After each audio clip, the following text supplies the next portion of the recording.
Thanks for tuning in today. Welcome to the channel. If you'd like to subscribe or give this clip a thumbs up after watching it, please do. It'd be greatly appreciated. So today's clip I'm going to talk about is 8 months ago I went into the idea of I was going to go for scooters, and because I was very curious how they performed and what they were like to ride, after I'd spoke to a couple of people who said they were such fun vehicle to ride, where I'd been on motorcycles all the time and sort of was biased and thinking there's only one bike to ride, either a motorbike or nothing. But I decided I'd give it a bit of a crack and see what happened. So I decided to buy two scooters. The first one I bought was a Honda Forza 350, so that was a brand new scooter and they retail in Australia for 10 grand. And number two was an X-Max 300, and it was a brand new bike too, and they come in at around $9,000. So my idea was to get out there and test it under all conditions, see how it performed, and give it the best possible test, so later on, when I put the series together, I could give the viewer an experience on what I thought on the bike, and more importantly, a good honest review, because I do find on YouTube a lot of the creators are a bit biased because they get kickbacks either from the dealer or they don't want to offend the dealer. And when you go into a situation like that, you can never tell the truth about anything. You just tell the, in other words, I just tell you crap.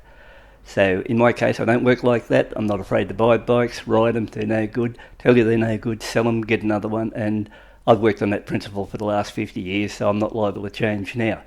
So that is one good thing about this channel. If you come here and I ride it and I tell you I'm happy with it, I am actually happy with the bike.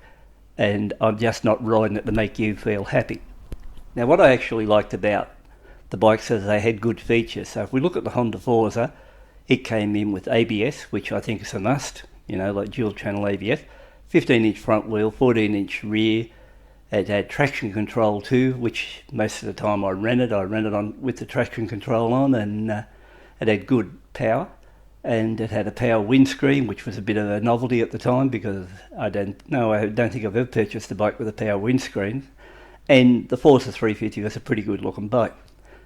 Now over on the other side we had the Yamaha X-Max 300, which was sort of a Darth Vader looking bike. So when I had the Honda here and the X-Max, I classed the Honda as a pretty looking bike, and I classed the X-Max more looking like a stormtrooper from Star Wars. That was the difference between their personalities. But over on the X-Max 300, we still had traction control, ABS, motorcycle front steering type of a setup, and overall it had a windscreen too, but it was more like a fixed one.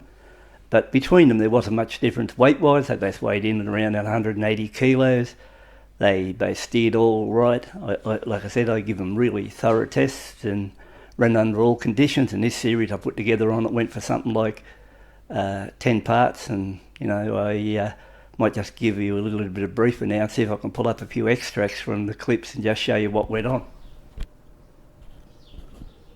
Yeah, so naturally these were both brand new bikes, so I had to do the right thing and give them a bit of a run in, and I think I combined put around about 1,500, 2,000 kilometres on both these bikes during the 10-part test series, which turned out to be a failure. Not that many looked at it, so that's the way it goes. But I ran it around town, through stop signs, through roundabouts, in a little bit of traffic running, everything I could sort of put together to make it more interesting. I also did 0 to 100 kilometre hour performance runs, 100 back to 0. Here's one now where I'm running it along and giving it from hard panic stop from 100 down to 0. So I really give it a workout.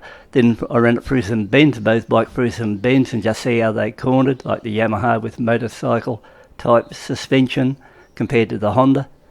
And both of them performed really well in that side, depending on road conditions, but they went all right. Here's another one where I'm doing it from 0 to 100.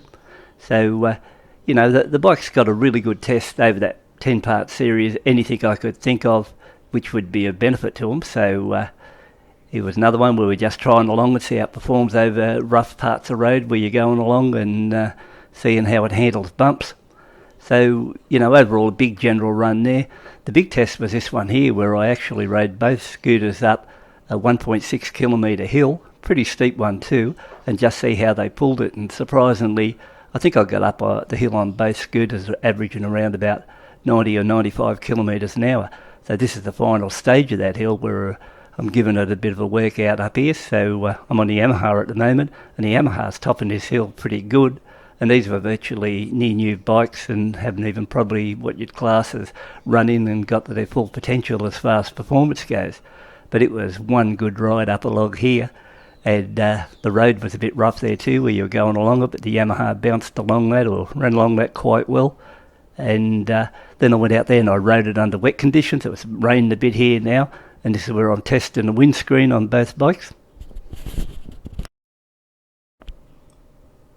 But there was a problem, and there's always a but when you're doing something. I'd already sold my 500 B5 in the Royal Enfield range because I didn't think I'd need any more Enfields, and I decided I'd move it out and go with the scooters. So that was alright, I got rid of it, but once I was out here doing the testing on both these scooters, it's hard to believe, but I actually started missing the experience of riding the Enfield. So I was having a bit of trouble getting my head around the fact is that I'm now on scooters, and the difference between the scooters was naturally there's no tank between your legs, and I think that's a bit of the thrill of the motorbike where you're leaning over, or partly leaning over, and you got that tank in front of you. That feeling isn't there when you're riding a scooter. The scooters probably do everything better than the motorbikes, but it's just not exactly the same. And I was having a lot of trouble getting my head around the fact is that I was riding a scooter now. My motorbikes are gone. Oh, well, actually the motorbikes were gone. Meanwhile, apart from the two scooters, I did have a new Honda CRF 300L and also a new CT 125. So I did have two Hondas there, but the CT 125 is only 8.8 horsepower and not really a power runner out on the road. It's just alright for around town running. And the 300L, well, it was more like an outright, virtually a dual purpose dirt bike, but more so dirt than bitumen running. So I had those two dramas there, like, I had the two scooters, but I don't class the Honda CRF 300L or the CT 125 actual classic looking motorbikes. They're just built for a purpose, and their purpose either to go off-road and places like that or just scoot around town. So I was having problems in that area there, and I was sort of struggling to make anything of it because it was affecting me fairly badly because after being on all those Enfields year after year and then all of a sudden into scooters, it took a bit of getting used to, and in the end I just never got used to it at all. And after I'd checked out how my tests were going on this 10-part series and it wasn't going to plan, I figured in the end that was it. I'd get rid of both scooters. And while I was at it, I got rid of the Honda CRS 300L and the CT 125 too. So I guess I wasn't happy with how things were going, so I sold the Forza, the X-Max 300, the CRF 300L and the CT 125, and I moved those out within a period of about 1 month and cleared all stock. And meanwhile I'd heard that Royal Enfield was about to release the new Classic 350 Reborn. So I thought, move those ones and go back to my old favourites. And that's exactly what I did. So not long after that, I purchased Halcyon Grey in the 350 Royal Enfield, the new Classic Reborn. And while I was at it, I thought I'd have one of the Marsh Grey ones too. So I had both 350s then, and I sort of enjoyed that part of it too because I got out there each day and I started running them around, and I think up to date, I'd put 4,500 on me Halcyon Grey and around about 1,000 kilometres on Marsh Grey. And the funny thing about them, it sort of confuses you at the time when you're talking about them because you say the word grey. The Halcyon Grey is really blue and the Marsh Grey is really green. So you can see them here in the photos. They don't look the colours what they're supposed to be. So that was all right, and I was riding those around and fairly content. And then going back about 2 weeks ago or something like that, during my COVID period, where it was sort of a little bit worse than what it is now, I started thinking about, I wouldn't mind going back into the idea and have another crack at a scooter again, because I've got the motorbikes now, so there's no pressure on me as far as riding, and I think I could get on one of these scooters and enjoy it. So I was thinking about which one to go for, and naturally I rode both those scooters what I did have for a couple of thousand kilometres. So, to cut a long story short now, that I went ahead and purchased a new scooter. You can always put a comment down there in there and just tell me what you think I bought. So out of those four I lined up and I was talking about earlier on, we eliminated two. So in the end, the choice was either between X-Max 300 or the Forza 350. So they were the choices, and what I can tell you now is, they're very hard to get any of these bikes at the moment, almost impossible.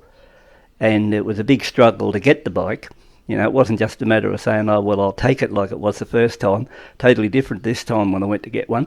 And at the moment I can say that the bike is in transport and it's on its way here now. It's coming 1,000 kilometres.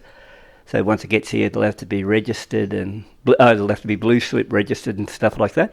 So what I'll do, I haven't got it here at this stage, but on my next clip, hopefully I'll be able to show you what I purchased, and we'll see how you go with the guessing. Whether or not you think I purchased a X-Max 300 or a Forza 350, whatever the case is. Throw it in the comment there, and I'll be glad to see what you think about it. There'll be some people here may have watched when I was doing the scooter testing, but the thing about it now is I can go back to a scooter knowing that they are pretty good. And the one I picked, I think, is really without right the pick of the scooters what you can buy at the moment. So either that or I wouldn't have bought it. So that's something for you to think about too. If you're in the market and you want to buy a scooter, the one you'll see me with, which would be the one out of all the bikes I've been on over the past 10 years, I'd class anything that comes here from now on. I'm well aware what's out there for sale and what isn't, and I think if you're in the market for a scooter or anything like that, this would be the place to come to, because I can tell you exactly what it is. And I have been looking around at other reviews on people doing the scooters, and once again, most of them speak with a forked tongue. Like, you just can't trust them, because they're there to either pump up their views or getting kickbacks from the place or riding it or too scared to say anything. Not the case here. If you come here, I'll tell you exactly what I think of either the scooter or motorbike, whether you should buy it, whether I've got it or not, because mine's only a personal opinion, and you might not agree with it, might not. But yeah, guys, so if it's any help to you, if there's anything you want to know and you ever go back into history and check the bikes I've had and you see they're no longer around, that doesn't necessarily mean that there was something wrong with them. It might have been from some other reason I got rid of them. But more importantly, if you ask me anything about it, I'm quite capable of telling you the truth about it, and it won't be just to sort of keep you on the channel or something like that. So if you're after some important information on the bike you want to buy, and I've had that bike before, by all means ask me and I'll give you the answer. And once again, thanks for tuning in, taking a look. I'll end it on this one here now, and all I can tell you now, as far as I know, I've made a call to the transport company just a while ago, and the bike's in transport now and it's going to arrive in probably the next 24 or 48 hours.